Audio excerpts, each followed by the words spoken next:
بسم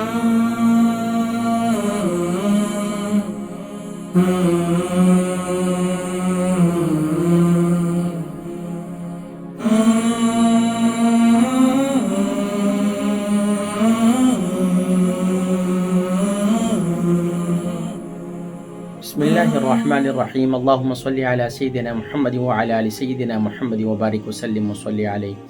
الحمد لله رب العالمين والصلاة والسلام على رسوله محمد وعلى آله وأصحابه أجمعين. أما بعد فقد قال الله تبارك وتعالى في القرآن المجيد والفرقان الحميد: بسم الله الرحمن الرحيم لقد كان لكم في رسول الله أسوة حسنة. صدق الله العظيم.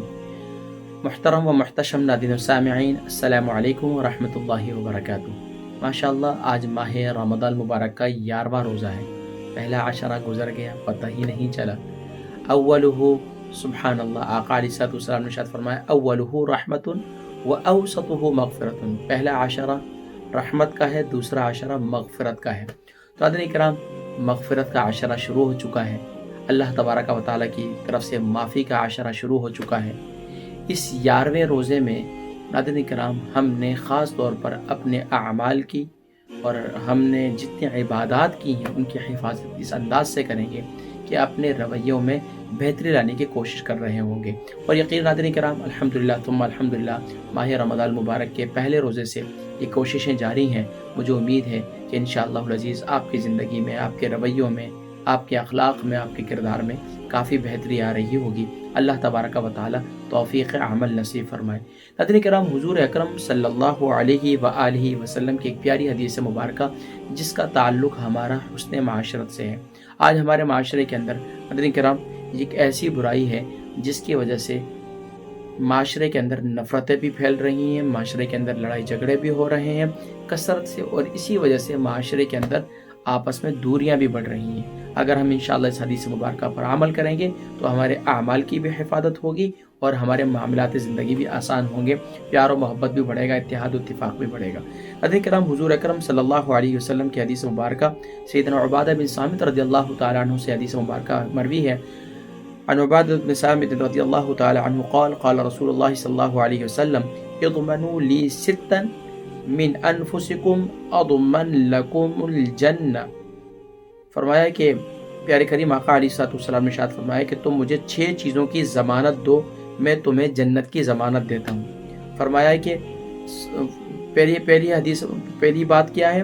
فرمایا کہ جب تم بات کرو تو سچ بولو، جب تم بات کرو تو سچ بولو۔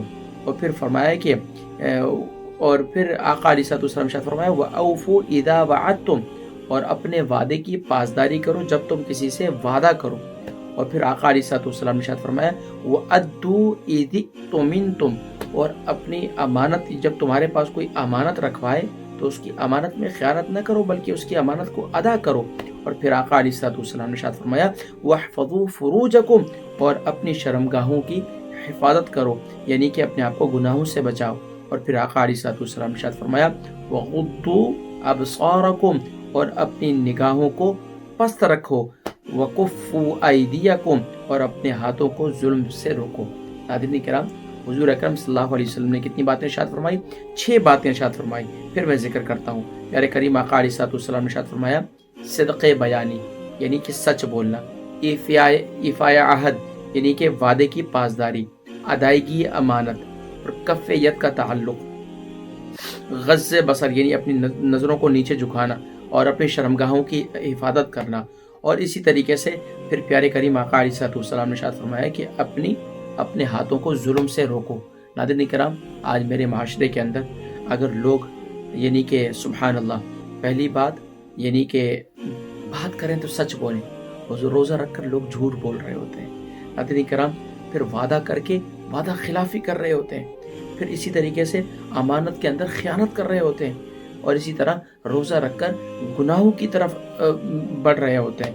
فرمایا کہ روزہ رکھ کر سبحان اللہ رمضان مبارک میں تو اپنی زیادہ نظر کی حفاظت کرنی ہے، خاص طور پر سوشل میڈیا چیز کا استعمال کرنے والے، اور اسی طریقے سے اپنے ہاتھوں کو ظلم سے روکنا ہے۔ ناظرین کرام، لوگ ہاتھم پائی کر رہے ہوتے ہیں، لڑائی جھگڑے کر رہے ہوتے ہیں، اسی لیے کوشش کریں اپنے اعمال کی حفاظت کریں۔ اللہ تبارک و تعالی مجھ گناہگار سیاہکار کو بھی کہنے اور سننے سے زیادہ عمل کرنے کی توفیق نصیب فرمائے، اور اپنی زندگی کا اس رمضان مبارک کو یادگار رمضان مبارک بنانے کی توفیق نصیب فرمائے، اور ہم سب کو حقوق العباد میں اپنی جو ہمارے معاشرے کے اندر حق تلفیاں ہیں اپنی ذات سے اسے دور کرنے کی توفیق نصیب فرمائے۔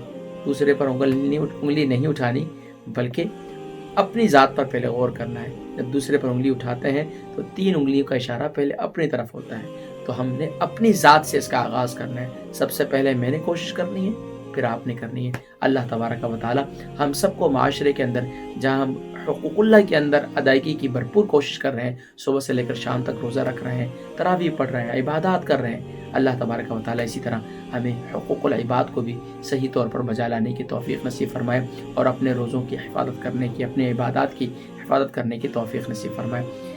انشاءاللہ 12ویں روزے کے کیا خاص اعمال اور وظائف ہیں، انشاءاللہ اس کا ذکر ہم انشاءاللہ اگلی نشست میں کریں گے، کل کی نشست میں۔ اپنے دعاؤں میں یاد رکھیے گا۔ السلام علیکم ورحمۃ اللہ وبرکاتہ۔